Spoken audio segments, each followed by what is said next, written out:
Bir varmış, bir yokmuş. Evvel zaman içinde, kalbur saman içinde, çok uzun yıllar önce uzak bir ülkede Alaaddin adında bir çocuk yaşarmış. Alaaddin tembel bir çocukmuş, çalışmayı hiç sevmezmiş. Annesinin uyarılarına rağmen yine de diğer tembel çocuklarla birlikte vaktini sokaklarda oynayarak geçirirmiş. Böyle devam edersen sen adam olmazsın dermiş annesi. Fakat annesi bir kezcik yanılmış. Günün birinde Alaaddin yine sokakta oynarken bir yabancı onu yanına çağırmış. "Oğlum," demiş bıyıklı yabancı, "sen kardeşim Mustafa'ya çok benziyorsun. Sen onun oğlu musun yoksa?" "Evet efendim," diye cevap vermiş çocukcağız. "Benim adım Alaaddin. Mustafa'nın oğluyum. Babam öleli uzun yıllar oldu." "Öyleyse beni evine götür de sevgili kardeşimin yaşadığı yeri yakından göreyim," demiş adam. Annesi Alaaddin'in yeni ortaya çıkan amcasıyla eve geldiğini görünce çok şaşırmış. Çünkü ölen kocası bir ağabeyi olduğundan daha önce hiç söz etmemiş. Fakat yabancı beraberinde bolca meyve ve meşrubat getirdiği için onu sevinçle karşılamış. "Yarın Alaaddin'i köye götüreceğim," demiş amcası. "Size söz veriyorum, oradan çok zengin dönecektir." Bundan iyisi can sağlığı diye düşünmüş annesi ve amcasının bütün dediklerini yapmasını öğütlemiş Alaaddin'e. Ertesi gün Alaaddin ve amcası köye gezmeye gitmişler. Çok sessiz ve tenha bir yere geldiklerinde hava çok sıcak olduğu halde amca bir ateş yakmış. Ateş alev alır almaz amca ateşe bazı sihirli sözcükler fısıldamış ve birden yer yarılıp bir delik açılmış. "Alaaddin!" diye seslenmiş sihirbaz. "Gel buraya. Ancak sen bu gördüğün küçük delikten içeri girebilecek ve göreceğin taş merdivenlerden inebilecek boydasın. Söylediklerimi yap, sana hiçbir kötülük gelmeyecek." Amca, söylediklerinizin doğru olduğunu nasıl bilebilirim?" demiş Alaaddin titreyerek. "Peki öyleyse şu yüzüğümü al. O sihirli bir yüzüktür ve seni koruyacaktır. Şimdi beni iyi dinle." Sihirbaz Alaaddin'e ne yapacağını bir bir anlatmış. Delikanlı delikten girmiş. Taş merdivenlerden aşağı inmiş, kıymetli eşya ve mücevherlerle dolu bir mağaradan geçmiş. Sihirbaz hiçbir şeye dokunmamasını söylediğinden o da ne dediyse aynen yapmış. Girdiği mağarada birbirinden güzel ve kıymetli değerli taşlar, mücevherler varmış. Hepsi birbirinden güzel, pırıl pırıl parlıyormuş. Yine amcasının dediğini yapmış ve hiçbir şeye dokunmadan yoluna devam etmiş.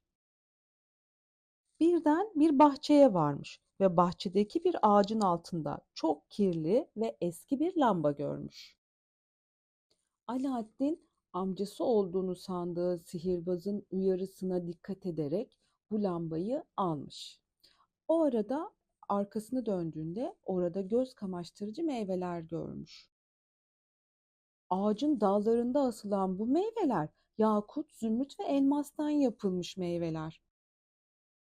Alaaddin onlardan yememiş ama onlardan birkaç tane almış, ceplerini doldurmuş.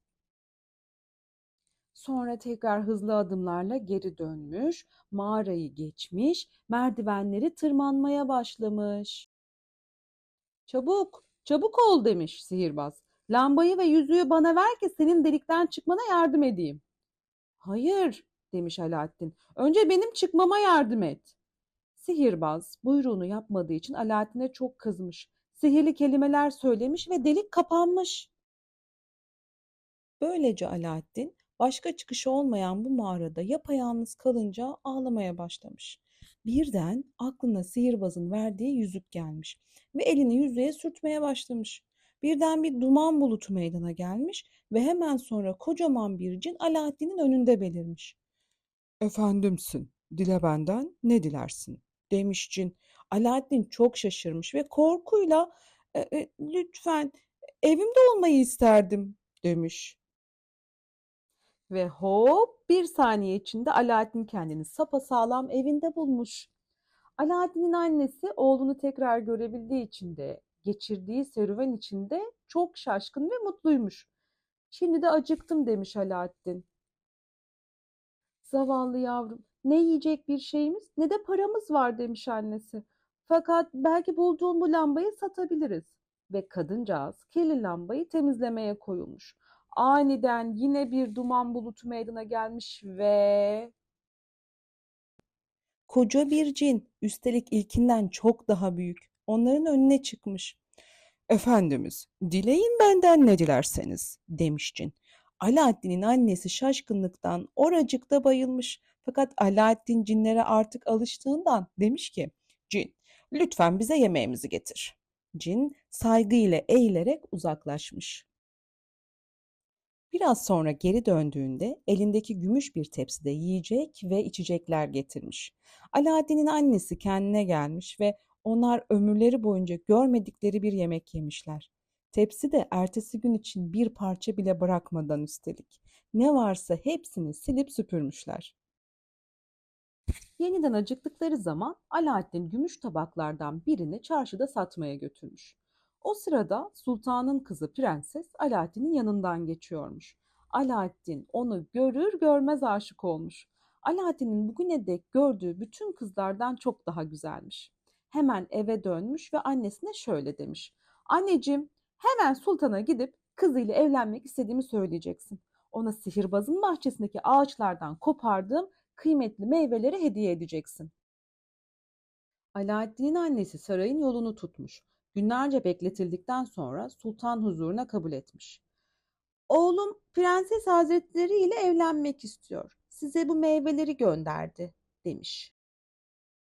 Bütün saray eşrafı Alaaddin'in annesinin getirdiği meyveleri şaşkınlıkla ve hayranlıkla incelemiş. Sultan, yakut, zümrüt ve elmastan meyveleri görünce onları sevinçle kabul etmiş ve demiş ki, oğluna söyle, eğer bu mücevherler kadar değerli ve güzel taşlarla bir saray yaparsa prensesle ancak o zaman evlenebilir. Alaaddin, sultanın annesine verdiği cevabı duyar duymaz hemen lambayı almış ve sürtmeye başlamış. Lambayı sürter sürtmez cin meydana çıkmış.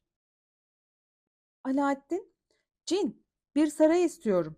Bu dünyanın en güzel sarayı olmalı. Duvarları mermerden, damları altından, pencerelerin etrafı kıymetli taşlardan olsun. Hizmetçiler, lüks arabalar ve atlar da olsun. Ee, tabii bize elbise de gerekli, anneme ve bana.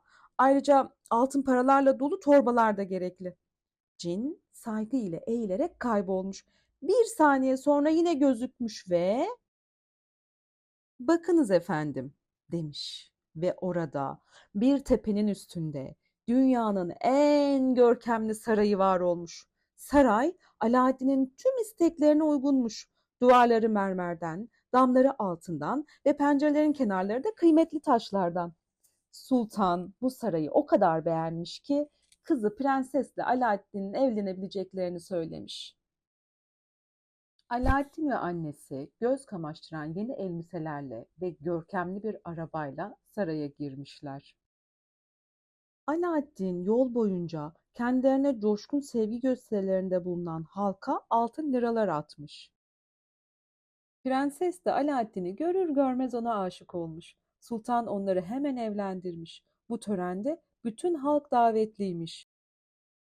Düğün 40 gün 40 gece sürmüş. Müzik, dans arasında bütün halk neşeyle yemiş, içmiş, eğlenmiş.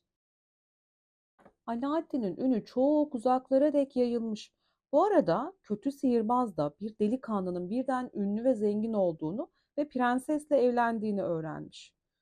Bu yumurcak lambanın sırrını bulmuş olmalı, demiş kendi kendine ve dişlerini gıcırdatmış.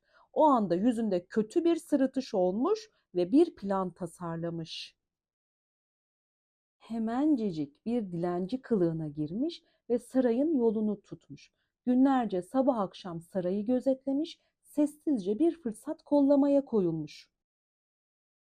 Günün birinde sultan Alaaddin'i krallığının uzak bir iline ziyarete göndermiş. Bizim dilenci kılığındaki sihirbaz da Alaaddin'in uzaklaştığını duyar duymaz bunu bir fırsat bilerek gezici satıcı kılığına girmiş ve sarayın penceresine yaklaşmış. Eski lambalara yenilerini veriyorum. Eski lambaları yenileriyle değiştiriyorum. Eskici, eski alırım diye bağırmaya başlamış. Prenses de bunu duymuş tabii. Sihirli lambanın sırrını bilmediği için kocasını memnun edeceğini düşünerek eski o pis lambayı bir uşağına vererek yenisiyle değiştirmesini söylemiş. Gezici satıcı lambayı hemen kapmış ve yerine ışıl ışıl parlayan yepyeni bir lamba vermiş. Tabii verdiği lambanın sihri yokmuş ve hiçbir üstünlüğü de yokmuş. Ama bunu prenses bilmiyormuş. Sihirbaz hemen lambayı sürtmüş. Yine bir duman bulutu ve cin gözükmüş. Efendim, dile benden ne dilersin demiş. Hemen bu sarayı içindekileriyle birlikte Afrika'nın en uzak köşesine gönder demiş sihirbaz. Cin saygıyla onu selamlamış ve bir an içinde sihirbaz, saray ve bütün içindekiler oracıktan yok olmuşlar. Alaaddin geri döndüğünde sultan ona heyecanla bir anda sarayda içindekiler de yok oldular. Anlayamadım gitti demiş. Hmm, bu kuşkusuz sihirbazın işidir diye düşünmüş Alaaddin ve hiç vakit kaybetmeden sihirbazın kendisine verdiği yüzüğü sürtmeye başlamış. Öbür cin belirmiş. Hemen sarayı ve içindekilerini buraya getir demiş Alaaddin. Özür dilerim demiş cin. Bunu yapamam. Benim gücüm lambanın cininin gücünden daha üstün değil ki. Aa, anlıyorum. O halde beni sarayın bulunduğu yere götür demiş Alaaddin ve bir an içinde kendini Afrika'nın o en uzak köşesine nakledilen sarayın yanında bulmuş. Alaaddin gizlenerek sihirbazın saraydan çıkmasını beklemiş ve o çıkar çıkmaz saraya girerek prensesi bulmuş. Onlar özlemle kucaklaşmışlar. Alaaddin sormuş, lamba nerede? Ne yazık ki o lambayı hep yanında taşıyor demiş prenses. İyi öyleyse lambayı ondan almak gerek demiş Alaaddin ve ikisi birlikte lambayı alabilmek için bir plan yapmışlar. O gece sihirbaz yemek yemek için eve döndüğünde prenses ona büyük bir maşrapa ile bir meşrubat hazırlamış. Sihirbaz meşrubatı içer içmez derin bir uykuya dalmış. Çünkü Alaaddin bu içeceğe uyku ilacı karıştırmış. Alaaddin gizlendiği yerden çıkmış, lambayı almış ve sürtünce lambanın cini belirmiş.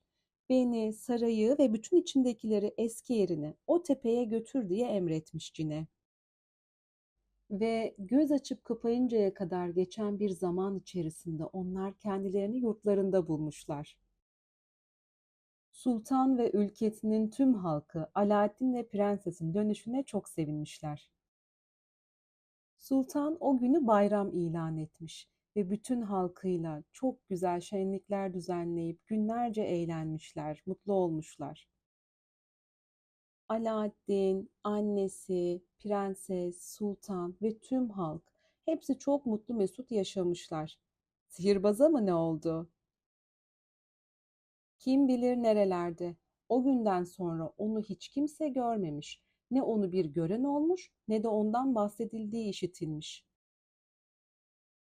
Kim bilir, belki de bugün hala Afrika'nın o en uzak köşesinde uyumaya devam etmektedir.